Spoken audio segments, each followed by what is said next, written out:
Ya. Oke. Nah, oke, judul kita hari ini luar biasa ini ya Mas Doni. Ini judulnya Carilah Harta. Boleh nggak nih Mas Doni saya? Khotbahnya Carilah Harta ini ya. Oke, tapi bukan itu ya. Itu namanya prank. Yang benar adalah carilah harta terpendam. Baru ini benar nih. Betul ya, Bu Mungki ya. Kalau carilah harta nggak rohani ya Bu ya, berdosa. Haruslah carilah Tuhan yang pertama, baru cari harta boleh. Nah, sekarang kita mau belajar yang firman Tuhan katakan adalah mencari harta terpendam. Apa itu? Mari kita lihat firman Tuhannya adalah, ya, kita baca di rumah masing-masing ya, bersama-sama dengan saya. 1, 2, 3. Hal kerajaan sorga itu seumpama harta yang terpendam di ladang, yang ditemukan orang, lalu dipendamkannya lagi.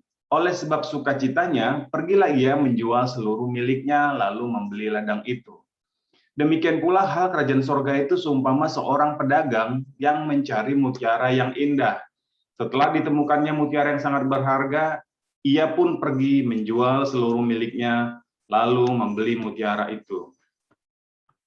Nah, ya, yang pertama adalah dikatakan hal kerjaan surga itu seumpama harta yang terpendam yang ditemukan orang. Ya, kalau dilihat di sini dia kayaknya seolah-olah ya dia lagi jalan-jalan, terus mungkin kakinya kesandung sesuatu, gitu ya, kejatuh, terus dia lihat apa tadi ya, nggak ada batu, oh ternyata kesandung agak besi, gitu ya. Waktu dibongkar, ternyata itu adalah kayak box harta terpendam, misalnya gitulah ya. Yang paling gampang kita bayangkan adalah harta itu disimpan di dalam kotak, gitu ya, dalam box begitu. Jadi zaman dulu, ya kalau sekarang kayak ini ya, kenapa selalu harta zaman dulu tuh disimpan di bawah tanah atau di mana? Karena zaman dulu kan belum kayak sekarangnya, belum ada deposit box, belum ada bank, belum ada segala macam. Jadi orang dulu menyimpannya supaya aman, disimpanlah katanya di dalam tanah, digali ya, digali dalam tanahnya dia, di bawah rumahnya atau di bawah pohon. Itu aman bagi mereka karena nggak ada yang tahu. Tapi bisa aja kan orang itu kemudian meninggal ya, orang itu meninggal, nggak sempat cerita-cerita ke siapa-siapa, ya udah harta itu ya udah di dalam tanah itu aja. Walaupun walaupun si tanah itu masih milik dari orang itu, tapi nggak ada yang tahu tanah itu, di bawah itu ada harta terpendam. Nah, ada orang yang menemukannya, lalu ia membeli ladang itu katanya. Ya, jadi yang dia beli ladang itu, waktu dia beli ladang itu maka nanti dia mendapatkan harta terpendam itu. Ya, perumpamaan yang pertama ini seperti orang ya waktu pertama sekali menerima Tuhan Yesus ya. Apa yang dulu terjadi dalam hidup kita waktu pertama kali kita mengalami Tuhan Yesus, ya banyak dari kita tanda kutip ya nggak sengaja gitu ya. Banyak dari kita sebetulnya yang tidak mencari harta terpendam itu betul. Banyak dari kita nggak cari Tuhan Yesus kan, nggak ada, sedikit mungkin awal pertobatan kita gitu ya. Saya waktu awal bertobat saya nggak cari Tuhan gitu. Kakak saya datang ke saya, terus dia beritakan Injil, terus saya mulai percaya, tapi belum begitu mengerti. Terus saya diajak orang ke gereja, suatu gereja karismatik. Saya masih latar belakang gereja tradisional. Saya pergi ke gereja itu, ya tepuk tangan, lagunya baru, ya jemaatnya baru. Tapi kok saya nyaman ya, kok saya senang ya, kok saya sukacita ya, kok saya bertumbuh ya, lalu diajak lagi, dan kemudian saya membeli ladang itu. Saya meninggalkan kehidupan lama saya meninggalkan geng-geng saya meninggalkan perbuatan-perbuatan dosa yang lama saya, lalu saya beli ladang itu dan saya menemukan Yesus, saya menemukan kerajaan surga. Tapi awalnya saya nggak mau, saya nggak tahu kalau di situ ada harta terpendam. Ya, kita yang saya gitu, ada di sini ada Mas Heru, ada Mas Doni, ada Mas Agung, kita dulu waktu di Sion melayani, ya kan? Kita kan kadang nggak tahu, oh bahwa di Sion itu ada Tuhan Yesus, nggak tahu. Oh kalau masuk ini ada nanti menemukan harta terpendam, nggak tahu. Datang aja, tiba-tiba dilawat Tuhan dan bertemu dengan Tuhan Yesus dan bertemu menemukan harta terpendam. Itu bagian yang pertama. Ya, nah poinnya bagi kita, mungkin kita sekarang semuanya udah orang-orang yang lahir baru, tapi apa bagian kita, saudaraku? Bagian kita, mari kita bawa orang bertemu dengan Tuhan Yesus, menemukan harta terpendam itu. Ya, seperti dulu kita dibawa orang, ayo beli ini ladang, dia pikir ini ladang buat apa? Ini kosong, kering. Enggak, di bawah ladang itu ada harta terpendam. Gak mau, ayolah, ayolah, ayolah, diajak. Lalu dia lihat sendiri harta terpendam itu dan dia mau beli. Ya, saya membayangkan, saudaraku, saya dulu juga begitu ya. Saya misalnya, saya punya pengalaman untuk sesuatu yang saya awalnya nggak suka, gitu ya. Saudaraku, mungkin orang Medan, orang Sumatera tahu, ada namanya terong telunjuk ya, terong telunjuk. Ada terong ungu, ada terong telunjuk ya. Bang Roy itu tahu terong telunjuk yang segini-segini ya, warna hijau ya, suka ditauco ya. Ya, campur udang basah gitu, kulit tahu, nyami kata Bang itu. Ya kalau Mbak Ita jauh lah, itu nggak pernah tahu ya dia. Dia cuma tahu, bacem, tempe bacem gitu ya Mbak Ita ya, telur, telur asin. Nah jadi waktu itu bapak saya makan lah ya, mama saya masak itu. Saya bingung rasanya kenapa bapak saya selera banget makan terong telunjuk ini. Kalau terong ungu itu masih enak gitu ya. Terong telunjuk ini aneh gitu ya. Dia tuh masih keras tapi dalamnya juga dia biji-biji lembek-lembek begitu ya. Saya nggak suka, saya lihat dia makan, kadang-kadang saya jijik gitu lihatnya gitu ya. Apalah gitu ya. Lalu kemudian saya karena sering saya lihat dia nikmat sekali makan, akhirnya saya mulai tergoda. Saya mulai coba, dan akhirnya saya menemukan harta terpendam di dalam terong ungu, terong telunjuk itu. Saya mulai suka, dan memang enak, begitu ya. Abang saya di Medan, ya, sekitar tahun berapa, ya, udah tahun modern lah ya, dia belum suka makan pizza, gitu ya, jadi suatu kali kami sekeluarga di Jakarta ini pulang ke Medan, terus kami traktir lah abang saya di Medan, kakak saya makan bareng lah di pizza. Ya, terus ternyata belakangan kami tahu di bawah meja itu banyak potongan-potongan pizza gitu ya. Ternyata dia buang, dia mungkin malu karena dia ditraktir, dia malu kalau dia nggak habisin, dan dia juga malu kalau dibilang bahwa dia nggak suka pizza. Jadi dia ambil, terus dia masukin tisu, dia lepeh begitu. Pizza aja nggak masuk sama dia ya. Kebanyakan makan mie siantar kayak jadi Medan abang saya. Saya juga pernah makan sushi ya. Sushi dulu saya juga makan sushi itu saya nggak nyambung banget ya. Saya makan sushi itu nggak nyambung, nasi dibungkus, terus di dalamnya ada alpukat, di dalamnya ada kacang mede, di dalamnya ada ikan, ada macam-macam, ada gurita gitu ya. Saya makan di traktir, saya lepeh, aduh nggak nyambung, nggak masuk begitu ya. 2 kali nggak masuk, 3 kali mulai enak, 4 kali enak banget, 5 kali traktir dong gitu ya. Akhirnya saya menemukan harta terpendam itu di situ. Dan akhirnya apa ya, orang kalau udah suka, dia beli ladang itu, betul? Nah, banyak orang di luar sana, saudara-saudaraku, oikos kita, orang-orang yang kita sedang layani, begitu ya. Mungkin mereka masih menyicipin Yesus itu masih seperti, masih biasa, begitu ya. Ajak lagi, traktir lagi, ibaratnya kalau ibarat kita sedang mentraktir mereka makan sushi atau makan pizza, ajak lagi, perkenalkan lagi sushi itu seperti ini, tunjukin gambar-gambar yang seru, ya kayak kita kenalkan bahwa sushi itu enak, kita kenalkan bahwa di bawah ladang itu ada harta terpendam, ya, sampai nanti mereka menyicipnya dan sampai mereka suka, mereka menikmati harta terpendam itu dan mereka menjualnya, menjual miliknya. Ya. Saudaraku, kalau apa ya, kita melayani orang-orang baru gitu, sering sekali kita waktu kita nanya kabar mereka, ya orang-orang baru yang baru pertama kali baru menerima Tuhan Yesus. Ya saya beberapa orang yang saya tanya dari latar belakang Kedar, begitu saya tanya, gimana Mas kabarnya, gimana Mbak? Ya Bang, kayak gitu ya. Pokoknya saya sekarang makin merasa tenang, katanya gitu. Saya makin merasa kuat aja gitu Bang. Ya kadang-kadang begitulah cara mereka mendeskripsi ya. Pokoknya beda lah Bang. Pokoknya sekarang aku lebih tenang deh dalam hidupku. Pokoknya aku lebih kuat deh dalam hidupku, gitu ya.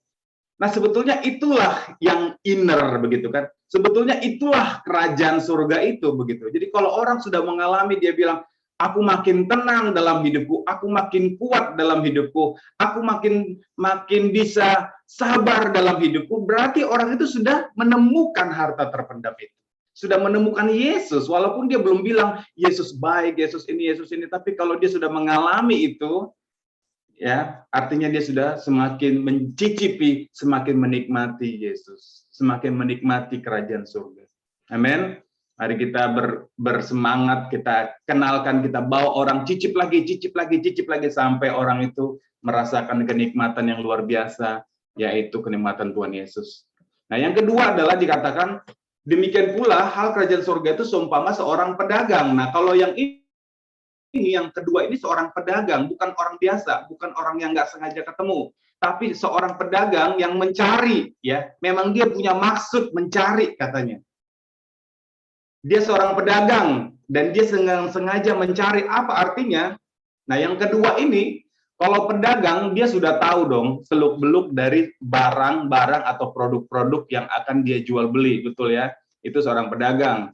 Pedagang elektronik, pedagang rumah, pedagang mobil, pedagang durian, pedagang apa, dia tahu seluk-beluknya tentang produk itu, tentang barang itu. Kalau kita beli durian gitu ya, nah makanya kadang-kadang kita nggak tahu ini duriannya manis atau enggak, bagus atau enggak, kita tanya, bang, pilihin dong bang, gitu ya. Kita minta tolong sama abangnya. Entah abangnya benar atau cuma gimmick-gimmick doang, diketok-ketok, gini-gini ya. Ini ya bagus nih, manis nih gitu ya. Paling nanti dia bilang kalau nggak manis tuker gitu doang kan. Tapi entah benar atau enggak dia bisa cari yang manis yang bagus, nggak tahu lah ya. Tapi biasanya pedagang itu dia tahu. Nah, saya mau cerita sedikit. Saya baru jual mobil saya. Mungkin beberapa tahu ada mobil Picanto saya yang lama, Kia Picanto itu. Saya baru jual bulan lalu. Saya jual lah dengan harga sekian lah. Katakanlah saya jual dengan harga 10 juta, misalnya saya jual 10 juta. Yang beli itu pedagang ya. Jadi sekarang kalau kita jual beli mobil, jarang yang beli itu orang yang butuh ya. Biasanya pedagang lagi yang beli. Bang Henry kemarin juga dia cerita mau lagi pasang mobilnya di OLX, tapi yang nawar-nawarin itu semua pedagang. Rocky juga begitu, yang nawarin pedagang gitu ya. Jadi akhirnya saya jual lah mobil Picanto saya ini ke pedagang, dan nggak berapa lama, seminggu saya lihat mobil saya ini udah muncul di OLX gitu ya. Saya jual 10 juta, si pedagang ini munculin di OLX, saudaraku, dia munculin harganya 15 juta. Jadi saya setengah, 50% lebih tinggi dari dia beli dari saya gitu. Jadi dia beli dari saya 10, dia jual 15 juta. Waktu saya lihat dia jual 15 juta itu, saya bukan iri sama dia, saya bukan gini, ih, berarti mobilku masih laku ya sebetulnya 15 juta ya, bukan. Saya udah pasrah dan saya udah senang sih dia beli 10 juta, tapi saya kagum sama dia, saya heran sama dia, kok dia bisa berani menjual itu, memasang itu dengan 15 juta. Ya, pasti dia nggak buang-buang waktu dong, nggak buang-buang waktu di OLX-nya menjual dengan seharga yang tidak masuk akal ya. Kenapa dia jual 15 juta? Dia tahu sebetulnya bahwa spek mobil saya ini, kualitas mobil saya ini luar dan dalam sebetulnya masih seharga 15 juta. Yang saya nggak tahu tentang itu. Yang saya tahu, udah pernah lecet pintunya. Ini udah pernah ini. Ini udah pernah ini. Spionnya udah pernah patah. Ya udahlah, cukuplah itu 10 juta. Tapi bagi si pedagang, dia bilang ini masih laku 15 juta. Itulah kualitas seorang pedagang. Betul, saudaraku? Seorang pebisnis, ya. Di sini ada pebisnis, ada, kalau saya tuh Bang Rocky Kaina ya. Ya, kita kadang-kadang teman-teman sama Mas Doni, kita teman-teman di suku, mereka bilang ini platformnya ini. Terus kalau saya sih agak jadul ya. Saya ortodoks. Wah, ini begini-begini ya, tapi kalau Bang Rocky Kaina itu langsung ting gitu ya. Wah, kita bikin ini, kita bisa jual ini, kita bisa jual itu gitu ya. Nah, seorang pengusaha, seorang pebisnis juga dia bisa melihat nilai suatu barang itu lebih mahal, lebih valuable dari orang rata-rata. Ya. Nah, inilah yang terjadi sama bagian yang kedua. Ada seorang pedagang yang mencari mutiara yang indah. Dia udah tahu bagaimana kualitas mutiara dan dia cari. Dan dia ketemulah ternyata mutiara yang lebih baik. Dan itu katanya itu seperti kerajaan surga. Kita semua yang ada di sini tentu kita bisa dikatakan kita ini seorang pedagang. Kita ini sudah tahu sebetulnya seluk-beluk kerajaan surga. Walaupun makin sedikit. Kita sudah tahu kualitas Yesus.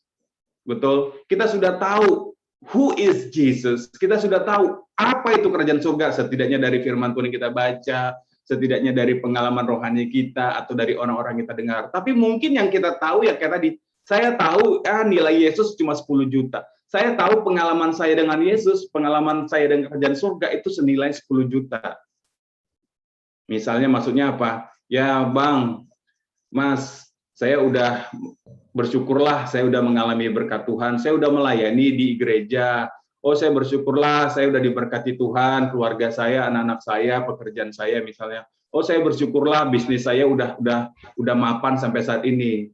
Oh, saya bersyukurlah sampai begini-begini. Itu yang kamu nilai tentang pengalaman rohanimu, itu yang kamu nilai tentang kerajaan surga, itu yang kita nilai tentang Yesus hari ini. Kalau misalnya dirupiahkan, katakanlah itu 10 juta. Tapi Tuhan bilang, kamu harus menjadi seorang pedagang yang mencari mutiara yang lebih berharga. Amin. Jadi saya percaya kualitas hidup rohani kita, kualitas valuable pengalaman kita dengan Yesus lebih besar daripada yang hari ini. Nah, itu yang Tuhan bilang, kita harus cari kerajaan surga itu. Amin. Saya misalnya sekarang saya melayani Tuhan, saya bisa melayani misalnya 4 murid. Tuhan, di atas ini ada lagi anugerah Tuhan yang lebih besar. Saya mungkin masih bisa melayani 5 aja, tambahin 1 lagi mungkin itu bisa. Tuhan, hari ini aku mengalami sukacitamu dalam keluargaku, tapi sering sekali aku masih stres ketika bermasalah. Tuhan, di atas ini masih ada yang lebih baik, lebih besar.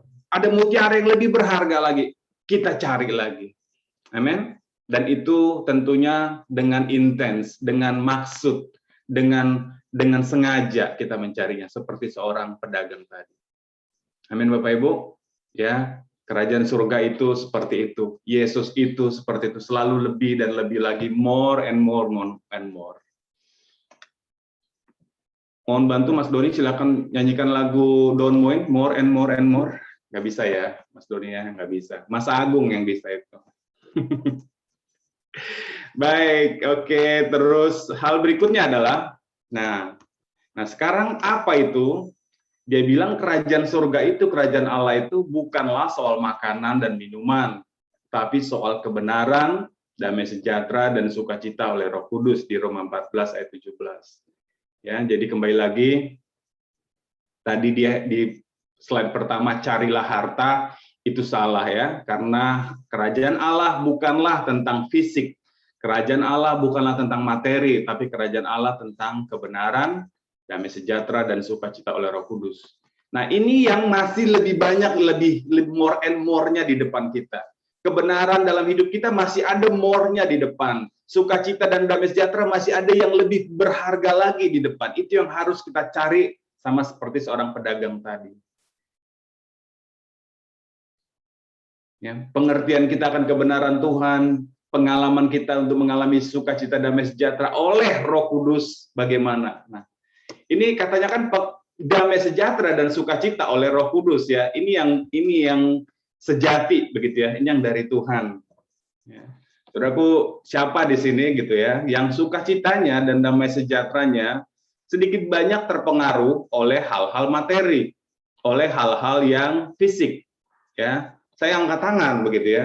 Sukacita saya sangat terpengaruh oleh bagaimana Liverpool bisa menang gitu ya. Kalau Liverpool kalah, terus ada jeda internasional ya Mas Heru ya, kayak sekarang minggu lalu dia kalah, terus jeda internasional 2 minggu. Itu 2 minggu nggak semangat gitu ya, karena baru main minggu depan. Saya terpengaruh tuh, damai sejahtera, sukacita saya, gitu ya. Terus apalagi, mungkin terpengaruh sama harga saham, harga harga-harga yang lain terpengaruh. Aduh, kenapa kemarin nggak jual? Aduh, kemarin kenapa nggak beli? Terpengaruh kita, sukacita kita, damai sejahtera kita. Apalagi ya terpengaruh oleh di rumah sama pasangan atau sama anak, sama pekerjaan. Betul?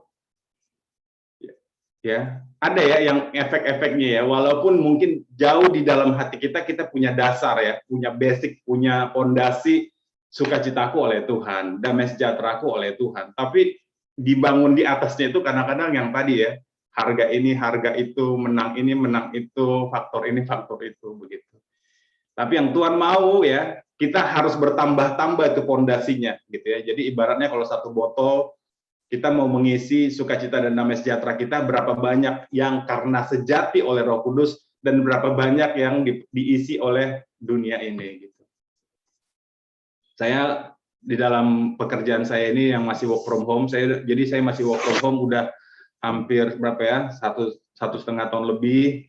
Itu capek gitu ya, itu bosan, itu stres ya, bertemu sama anak-anak dengan macam-macam. Jadi pas makan siang itu saya pakailah sambil makan siang sambil nonton, saya nonton YouTube gitu ya. Saya nonton YouTube, saya puterlah channel-channel komedi-komedi yang bikin saya ketawa-ketawa ya. Ya, yang sekarang lagi viral tuh Lapor Pak ya, Lapor Pak Trans 7 gitu. Saya suka nonton itu ya. Ada Andre Taulany, ada macam-macam di situ. Saya bisa ketawa-ketawa, hahaha gitu, ketawa-ketawa. Ya, channel YouTube 10 menit, 15 menit, habis ketawa, terus ngapain lagi saya? Balik lagi ke kondisi awal. Bosan lagi, stres lagi, pusing lagi gitu ya. Jadi ketawa terbahak-bahak sampai kencang itu nggak sampai ke dasar gitu ya. Itu cuma di atas gitu. Nggak sampai membangun sesuatu di dalam hati saya. Bubar lagi, buyar lagi. Cari lagi, ya udah pernah ditonton. Udah pernah ditonton. Sampai nggak ada lagi yang nggak pernah ditonton, nah bingung lah, nggak bisa ketawa lagi. Nah begitu. Ya, saya ingat khotbahnya Mas Doni tentang apa resilience. Ini susah ngomongnya, resilience atau resilience ya Mas Doni ya. Kemampuan untuk bangkit dan pulih. Ya, saudaraku, itu luar biasa. Tuhan berikan kita kemampuan untuk bangkit ya. Kita semua di sini udah kenal Tuhan. Jadi kita harus punya resilience. Saat kita bosan, saat kita stres, saat kita jenuh, saat kita mengacap down atau saat kita sedang menurun, maka kita harus punya resilience. Cepat bangkit, cepat pulih. Akhirnya waktu saya udah begitu, kayak saya udah ngeheng gitu ya, mau nonton apa lagi, ini udah aku tonton, ini nggak lucu, ini yang lucu ini udah aku tonton begitu. Akhirnya sesuatu dalam hati saya, ya udah saya nonton YouTube, saya nonton khotbah, saya cari lagu rohani, saya cari khotbah-khotbah. Tapi saya ngikutin ya, bukan sambil dengar, bukan sambil dengar gitu ya. Kalau musik mungkin bisa, tapi kalau khotbah memang saya dengerin begitu. Dan waktu saya dengerin ada rema begitu. Dan waktu saya dengerin ada firman Tuhan. Waktu saya dengerin, saya berkata iya, saya berkata amin, saya masuk di dalam firman itu. Itu resilience, cepat bangkit, cepat pulih begitu. Saudaraku, waktu saudara pernah nggak ngalamin kalau lagi males makan apa aja males gitu ya. Kak Ida masak ayam goreng, ayam panggang, sayur ini, aduh males makan gitu ya.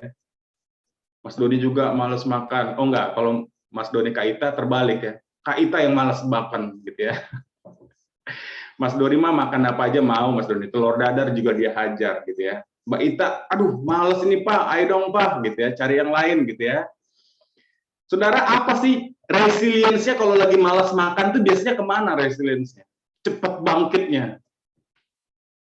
Boleh saya survei? Bang Roy itu apa? Kalau lagi malas makan apa-apa, paling pengen makan apa? Indomie. Nyesal saya nanya Bang Roy itu, pada itu jawaban saya tuh Bang Roy itu. Oke. Kalau saya babi panggang, babi panggang saya, Mas. Waduh, Pak Saudara, babi panggang susah dapatnya Pak Saudara. Iya, oke. Kalau Pak Eden, Kalau lagi males makan apa-apa, pengen apa itu biar cepat bangkit semangat makannya, mood makannya. Harus tetap makan karena sakit mah Pak. Ya sedikit dari situ. Mantap Pak Benny, berarti Pak Benny resiliensinya udah auto ya, nggak langsung otomatis gitu ya. Siapa lagi dong? Ini Mama L apa Mama L? Ikan asin. Oke. Iya, betul. Mentoknya. Iya, betul Mama El. Saya juga kalau ada aja ikan asin di rumah, goreng sedikit aja itu sama nasi udah ya. Ada yang saya Indomie begitu ya. Telur dadar gitu ya. Telur dadar itu juga enak banget sama nasi putih, kasih bawang merah, potong tebal-tebal, kasih cabai, itu nasi putih. Moodnya bangkit lagi, semangat makannya pulih lagi begitu ya. Ada yang pengen makan rujak, ada yang makan buah, kayak gitu. Itu kan kita sudah punya konsep kan, kalau aku malas makan, aku makan Indomie, aku makan panggang, kita juga begitu di dalam Tuhan resilience-nya. Gitu. Kalau aku udah lagi nggak mood, kalau aku udah lagi malas ngapa-ngapain, harusnya resilience-nya aku ambil Alkitab misalnya, aku ambil gitar misalnya, aku pergi datang ke kamar misalnya, aku dengar khotbah YouTube misalnya, aku dengar lagu rohani misalnya, untuk aku cepat pulih lagi, untuk moodku bangkit lagi dalam Tuhan. Amin. Baik. Ini tadi dia. Jadi kerajaan Allah itu tentang sesuatu yang di dalam hati kita. Kasih, sukacita, damai sejahtera, kesabaran. Damai sejahteraku kutinggalkan bagimu, damai sejahteraku kuberikan kepadamu, tidak seperti yang diberikan oleh dunia kepadamu. Ya. Dan sukacita oleh Tuhan itu memberi kekuatan ya. Kalau sukacita oleh yang lain-lain itu hanya sementara, tidak membangun kekuatan dia. Tidak memberi dasar begitu. Ini juga tinggal dalam Tuhan supaya kita bisa berbuat apa-apa, karena di luar Tuhan kita tidak bisa berbuat apa-apa. Ya. Saudara pasti punya alarm, pasti punya sinyal di dalam hati kalau sesuatu ada yang nggak beres dalam waktu, bisa seharian ada yang nggak beres. Aduh, kenapa mentok sana, kenapa mentok sini, kenapa gagal, kenapa ada kecelakaan, ada accident, ya. Pasti langsung muncul alarm, back to your house, back to your home gitu ya, balik ke firman, balik ke Tuhan, doa, paling gitu aja. Memang sering sekali kalau kita udah sedikit kacau-kacau, error-error ya biasanya memang karena sesuatu ada yang kita tinggalkan dari Tuhan. Jadi alarmnya go back kembali ya, back to slide berikutnya begitu. Oke, nah sekarang tentang Tuhan mengubah Musa, ini juga Tuhan ini bicara tentang inner ya, bagian dari dalam. Nah, saya mau kita baca, nggak usah dibaca, ya, baca nanti di rumah kisahnya. Tuhan mengubah Musa, saya baca dari ayat Keluaran 2 ayat 15. Ketika Firaun mendengar tentang perkara itu, dicarinya ikhtiar untuk membunuh Musa. Ya, cerita sebelumnya Musa membunuh salah seorang mandornya Firaun ya, karena dia ingin membela bangsa Israel. Tetapi Musa melarikan diri dari hadapan Firaun dan tiba di tanah Midian. Lalu ia duduk-duduk di tepi sebuah sumur. Oke, dia duduk-duduk. Mungkin dia sambil tunduk kepala atau gimana lah, gigit-gigit rumput gitu ya. Adapun Musa, ia biasa menggembalakan kambing domba Yitro, mertuanya Imam di Midian. Sekali ketika ia menggiring kambing domba itu ke seberang padang gurun, sampailah ia ke gunung Allah, yaitu gunung Horeb. Jadi, lanjut di ayat 10, jadi sekarang Tuhan pergilah, aku mengutus engkau kepada Firaun untuk membawa umatku orang Israel keluar dari Mesir. Oke, lalu setelah dia menjadi penggembala kambing domba, berapa puluh tahun, saudaraku? 40 tahun katanya ya, dia mengembalakan kambing domba mertuanya. Lalu di pasal 10, di pasal ayat 3 sampai pasal 3 ayat 10 dikatakan lalu Tuhan bertemu dia di semak yang terbakar itu, aku mengutus engkau kepada Firaun untuk membawa umatku orang Israel keluar dari Mesir. Ternyata, saudaraku, Musa punya banyak alasan ya. Ini saya cuplik hanya jawaban-jawaban Musa. Ya, kalau di Alkitab itu benar-benar seperti dialog Musa, Tuhan, Musa, Tuhan, Musa, Tuhan. Tapi kita mau lihat deh alasan-alasannya si Musa. Yang pertama dia bilang begini, siapakah aku ini? Maka aku yang akan menghadap Firaun dan membawa orang Israel keluar dari Mesir. Tuhan bicara sama dia, Tuhan jawab. Lalu Musa bilang lagi, lalu Musa berkata kepada Allah, tetapi apabila aku mendapatkan orang Israel dan berkata kepada mereka, Allah nenek moyangmu telah mengutus aku kepadamu, dan mereka bertanya kepadaku, bagaimana tentang namanya? Apa yang harus kujawab kepada mereka? Tuhan jawab, nanti silakan baca ya di Keluaran. Lalu Musa ngeles lagi, lalu saud Musa, bagaimana jika mereka tidak percaya kepadaku dan tidak mendengarkan perkataanku, melainkan berkata, Tuhan tidak menampakkan diri kepadamu. Tuhan jawab, wah ini Musa. Ngeles lagi si Musa. Lalu kata Musa kepada Tuhan, Tuhan, aku ini tidak pandai bicara, dahulu pun tidak. Dan sejak engkau berfirman kepada hamba-hambamu pun tidak, sebab aku berat mulut dan berat lidah. Dijawab lagi sama Tuhan, dijawab lagi sama Musa, ngeles lagi. Tetapi Musa berkata, Tuhan, utuslah kiranya siapa saja yang patut kau utus. Maka bangkitlah murka Tuhan terhadap Musa. Saudaraku, Tuhan murka loh sama orang ngeles-ngeles begini. Maka bangkitlah murka Tuhan terhadap Musa dan ia berfirman, bukankah di situ Harun orang Lewi itu kakakmu? Aku tahu bahwa ia pandai bicara, lagi pula ia telah berangkat menjumpai engkau. Dan apabila ia melihat engkau, ia akan bersukacita dalam hatinya. Lalu Musa kembali kepada mertuanya Yitro serta berkata kepadanya. Akhirnya Musa menyerah sama Tuhan. Izinkanlah kiranya aku kembali kepada saudara-saudaraku yang ada di Mesir untuk melihat apakah mereka masih hidup. Yitro berkata kepada Musa, pergilah dengan selamat. Adapun Tuhan sudah berfirman kepada Musa di Midian, kembalilah ke Mesir sebab semua orang yang ingin mencabut nyawamu telah mati. Ya. Jadi dari sekian banyak dialog ngeles-ngelesnya Musa sama Tuhan, jawaban yang paling menenangkan Musa sebetulnya ada di, adapun Tuhan sudah berfirman kepada Musa di Midian, kembalilah ke Mesir, sebab semua orang yang ingin mencabut nyawamu telah mati. Ya, jadi itu ketakutannya Musa sebetulnya. Jadi dia benar-benar ngeles kalau dia bilang aku nggak pandai bicara. Dia itu sebetulnya beralasan aja kalau dia bilang aku ini begini, siapa lah aku ini? Nanti kalau mereka begini gimana? Nanti kalau mereka begitu gimana? Ya betul sih, memang nanti akan begini akan begitu ya.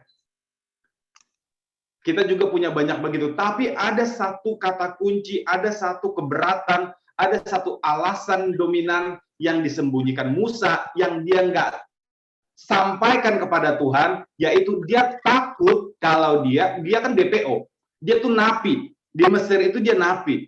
Kalau dia balik, mungkin ditangkap, jaksanya masih hidup, polisnya masih hidup, hakimnya masih hidup, ini ditangkap si Musa. Jadi artinya dia cuma menyerahkan diri untuk mati.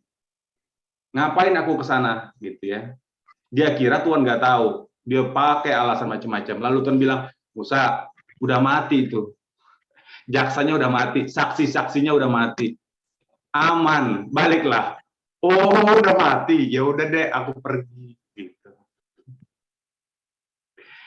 Saudaraku, saya melihat di sini kalau kita mau ngeles, ya, kalau kita mau beralasan sama Tuhan, mau punya alasan, ketika Tuhan kasih tanggung jawab sama kita, ketika Tuhan kasih pelayanan sama kita, ketika Tuhan panggil kita, mungkin kita sebagai manusia punya banyak alasan, silakan.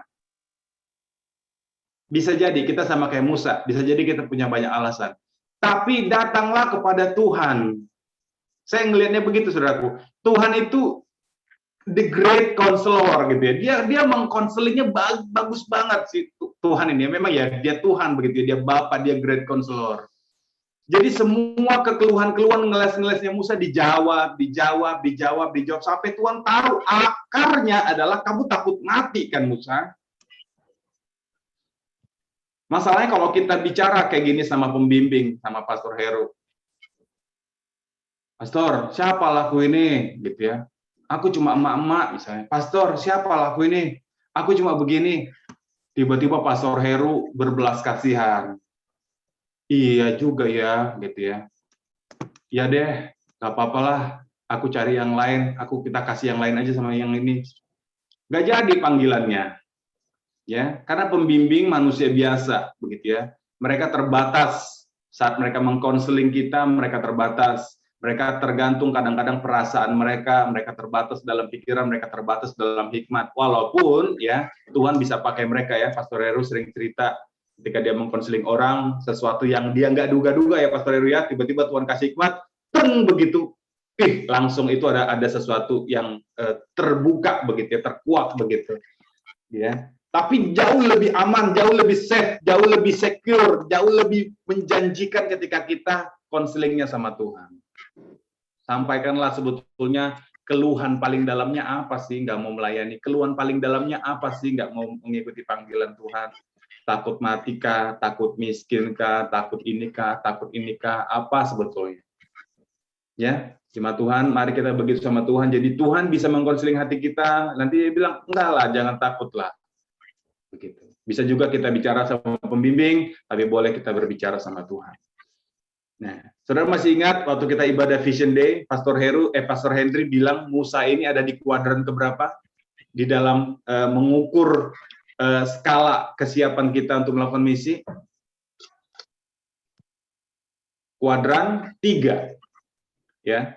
Musa ini ada di dalam kuadran 3, di mana dia adalah orang yang tidak siap secara pribadi, dan dia juga adalah orang yang juga tidak dipersiapkan oleh lembaganya. Dia tidak dipersiapkan oleh lembaga, Musa nggak punya lembaga di situ ya. Bangsa Israel nggak mengutus dia, keluarganya nggak mengutus dia, cuma Tuhan yang mengutus dia, jadi nggak ada yang memperlengkapi Musa. Dan dirinya sendiri pun juga sedang tidak siap. Tapi saya pikir Musa tidak siap itu menurut Musa. Betul nggak? Tapi menurut Tuhan siap. Buktinya Tuhan tidak tunda-tunda lagi. Sebetulnya persiapan Musa adalah 40 tahun ketika dia menggembalakan domba Yitro. Itulah persiapan Musa. Jadi Musa sudah dipersiapkan oleh Tuhan. Tapi Musa tidak sadar bahwa dia sudah siap. Tuhan sadar betul kalau Musa sudah siap. Kenapa? Karena Tuhan sudah membangun sesuatu di dalam hatinya Musa di dalam 40 tahun itu. Innernya sudah dibangun. Kerajaan Allahnya sudah dibangun. Harta terpendamnya sudah dibangun. Hanya luar-luarnya lah Musa yang tadi yang ketakutan itu. Sehingga ketika Musa berangkat, ya saudaraku, waktu dia udah berangkat ketemu Firaun, saudara tahu kok ceritanya. Musa the great, salah satu the great prophet ya, nabi besar yang mengerjakan itu. Gak ada lagi dia cerita mundur, gak ada lagi dia. Waduh gila ya. Musa sebenarnya udah sangat siap. Tuhan melihatnya Musa sangat siap. Musa melihatnya tidak siap. Saudaraku, mungkin kita begitu ya. Kita mungkin berpikir kita tidak siap, tapi waktu kita di-counseling sama Tuhan, nanti kita sadar bahwa Tuhan sudah mempersiapkan kita jauh-jauh sebelumnya. Tinggal kita maju sama Tuhan, dan terjadilah dor yang tadi itu. Amin. Amin.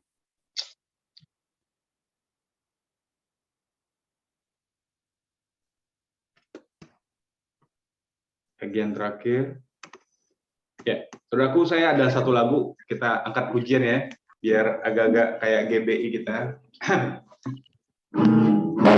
Lagu ini mirip kayak lagunya Musa itu ya. Tak peduli masa lalu, engkau tetap memilikiku.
Bukan setia sampai akhir hidupku.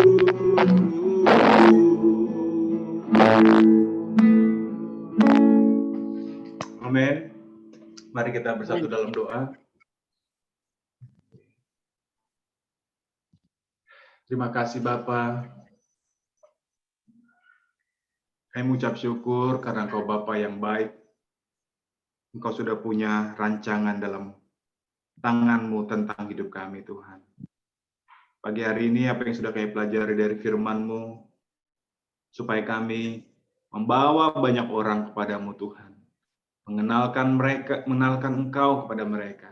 Mengenalkan mereka kepadamu, ya Tuhan. Sampai mereka merasakan kasih-Mu, kuasa-Mu, inner harta terpendam itu dalam mereka, Tuhan. Mungkin di awal-awal mereka merasa tidak cocok, tidak nyambung, tidak nyaman, tidak suka, biasa-biasa saja dengan harta ini, dengan rasa ini. Kami berdoa, Tuhan. Ajar kami untuk rajin, ajar kami untuk konsisten. Membawa Yesus kepada mereka, memperkenalkan dirimu kepada mereka. Sampai mereka merasakan, sampai mereka menikmati harta terpendam ini. Kami berdoa juga supaya kami boleh menjadi seperti seorang pedagang yang mencari mutiara yang berharga. Kami percaya anugerah-Mu, kasih karunia-Mu, pengenalan akan-Mu, karakter-Mu, ada lebih banyak lagi yang belum kami rasakan, belum kami alami.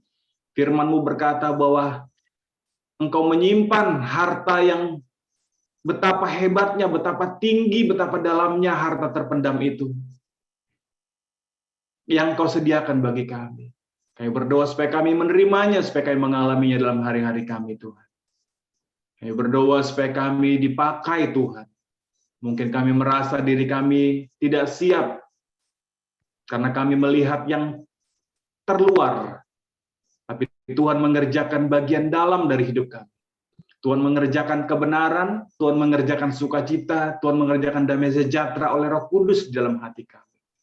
Kerjakanlah itu Tuhan, supaya kami siap dipakai Tuhan. Melakukan hal-hal yang besar, hal-hal yang luar biasa, seperti Kau memakai Musa.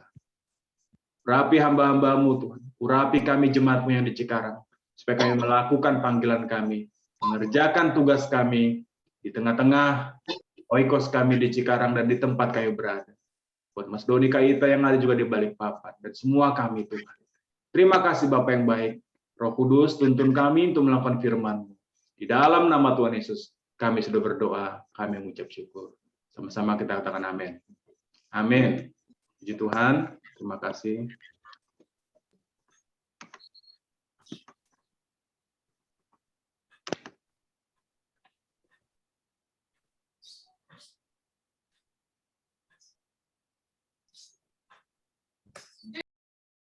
Next, masih ada doa bagi bangsa setiap jam 9 malam. Untuk nanti topik-topik doanya akan di-share melalui WhatsApp group masing-masing ya. Next.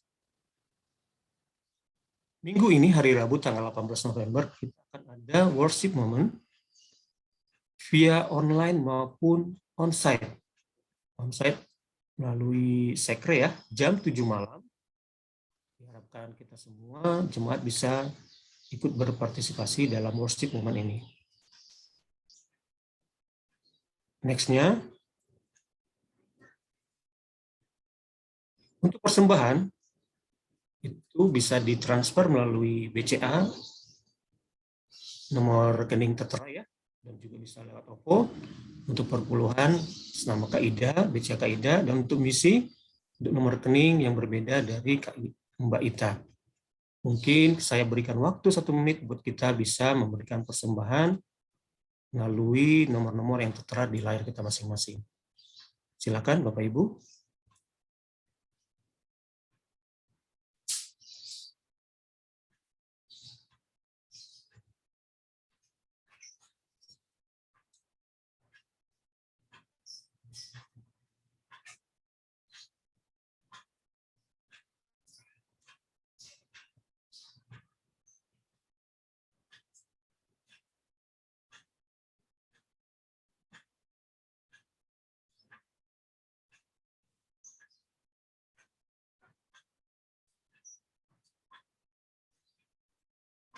Cukup ya? Next. Berikut adalah komsel-komsel yang ada di Cikarang. Untuk komsel keluarga kita adakan setiap hari Rabu, itu minggu kedua dan minggu keempat. Kita mulai setiap pukul 7 ya, 7 malam. Dan juga ada komsel PU, itu diadakan setiap hari Jumat, minggu kedua, 3 dan 4, dan juga ada komsel PB, dan juga ada komsel kerja, itu di minggu ketiga. Setiap PIC ada nomor-nomornya tertera di bawah ya. Next. Minggu ini sudah ada event ya, sudah di-share. Itu ada renungan penetua, renungan mingguan, pojok pasutri, pojok EXO, dan juga ada reading series. Silakan dibaca ya, saudara-saudariku. Next-nya kita akan mengumandangkan kembali visi, moto, dan tema gereja kita tahun ini. Baik, pertama untuk visi gereja di unmute. 1, 2, 3. Menjadi berkat bagi suku-suku bangsa melalui murid panggilan Tuhan. Moto gereja kita 1, 2, 3. Excellent Gathering to impact generation. Tema gereja kita tahun ini 1, 2, 3. Carilah Tuhan, kami penyertaannya, maka engkau akan berhasil. Silakan Mas Heru. Baik, saudara terkasih, mari kita akhiri ibadah kita bersama-sama hari ini. Kita datang ke Tuhan dan berdoa. Bapak, kami mengucap syukur hari ini kami boleh memuji, menyembah, memuliakan Raja segala Raja. Kami boleh makan dan minum di rumah Tuhan. Menikmati Tuhan, memperkuat roh kami bersama-sama oleh firman-Mu Tuhan. Kita kami memiliki harta berharga Tuhan hari ini. Yang dikejar oleh bangsa-bangsa, diberitakan oleh nabi-nabi, dan kami perolehnya dengan cuma-cuma darah Tuhan. Bapak, kami berdoa, biarlah harta ini kami ceritakan kepada banyak orang. Dan mereka memperoleh kasih karunia yang sama dan kemurahan yang sama. Dan nama-Mu semakin dimuliakan Tuhan. Terima kasih Bapak, terima kasih. Kami akan mengakhiri ibadah kami bersama-sama hari ini. Tuhan, mari kita akhiri ibadah kita bersama-sama hari ini. Angkatlah tangan-Mu dan terimalah berkat Tuhan. Biarlah kasih karunia dari Allah Bapa, dari Tuhan Yesus Kristus, dan penyertaan yang tidak habis-habisnya dari Roh Kudus, menyertai saudara semua dari hari ini sampai Tuhan Yesus datang kembali. Haleluya, haleluya, bagi anak domba. Haleluya, haleluya, darahnya menyucikan setiap lidah, suku bangsa, semua makhluk, dan glori dan hormat, pujian bagi anak domba. Beri pujian bagi anak domba. Beri pujian bagi anak domba. Ibadah selesai, Tuhan berkati kita semua. Terima kasih Bang Hendra. Terima kasih Bang Hendra. Ya, terima kasih Pak Heru, Aida. Terima kasih Bang Hendra. Iya. Terima kasih semuanya. Selamat hari Minggu, Mas Agung. Mas Agung, Mbak. Halo Dita. Halo Dita. Halo Dita. Ya. Cimungki Pak Eben. Cimungki Pak Eben. Kak Dita. Halo Dev. Eda. Selamat hari Minggu. Iya, Eda. Semuanya. Selamat hari Minggu. Selamat hari Minggu. Selamat hari Minggu, Mel. Minggu semuanya. Mbak Tias, Tias, selamat hari Minggu. Mas Agung, Selamat hari Evan, Minggu. Bu Mungki, Mas Noel Mama mana? El, Mbak Dita. Nure, Jenny, Bang Yasa, Dita. Bang Hendra udah sembuh. Masih dikit lah, kurang-kurang vitamin C lah ini Mbak Ita. Jeruk-jeruk gitu kurang. Iya. Harus yang ada yang haram-haram nih gak cepet sembuh. Bang Hendra. Iya, kalau panggang itu mahalan ongkir daripada panggangnya Mas Heru. Aduh. Panggang pakai sup yang panas, Mas Hendra. Itu dia. Panas, pakai daun singkong. Aduh, mantap banget. Mamanya El ini, Teri. mamanya El pintar masak loh Bang Hendra. Oh iya. Iya, Mama El tuh jago Dicaca. masak panggang Chef itu. itu chef panggang. Beneran. Ayo Mama El. PPK. Push, terus. Arsipnya enak tuh, arsipnya enak Bang Hendra. Ya, Kalau lagi sakit enakan panggang.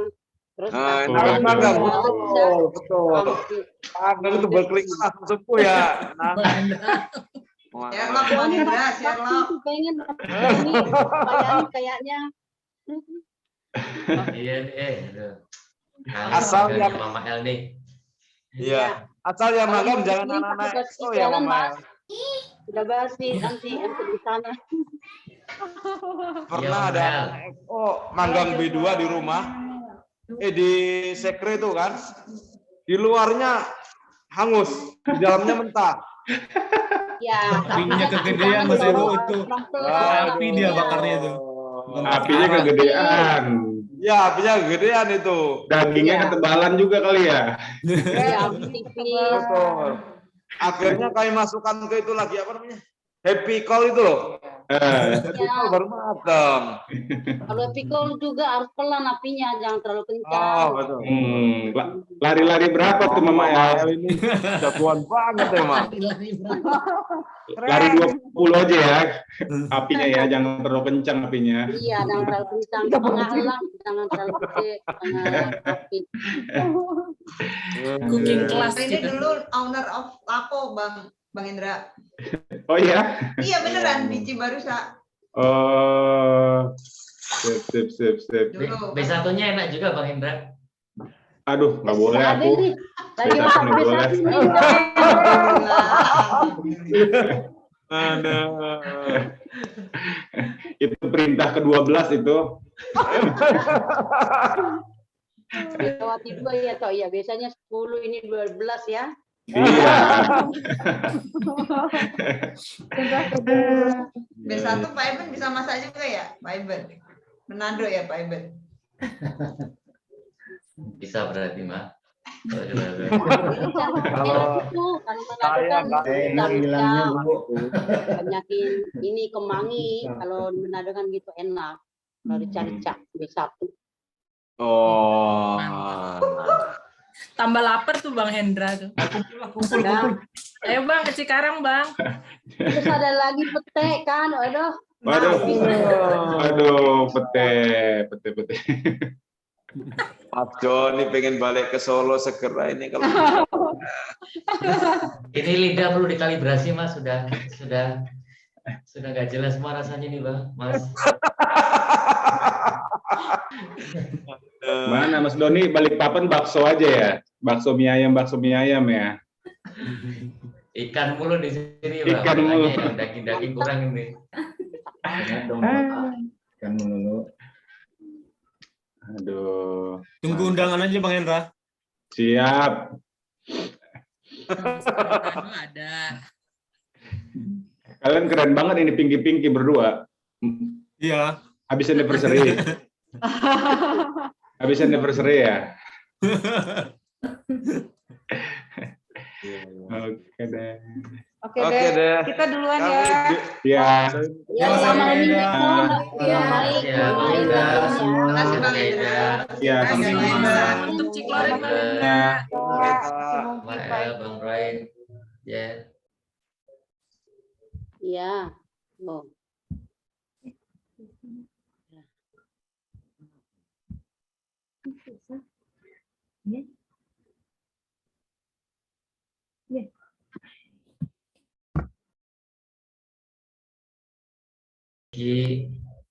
Ya. Bang Hendra udah keluar ya? Selamat hari Minggu, Ko Eben, Cimungki, Mas Donita, Mama El.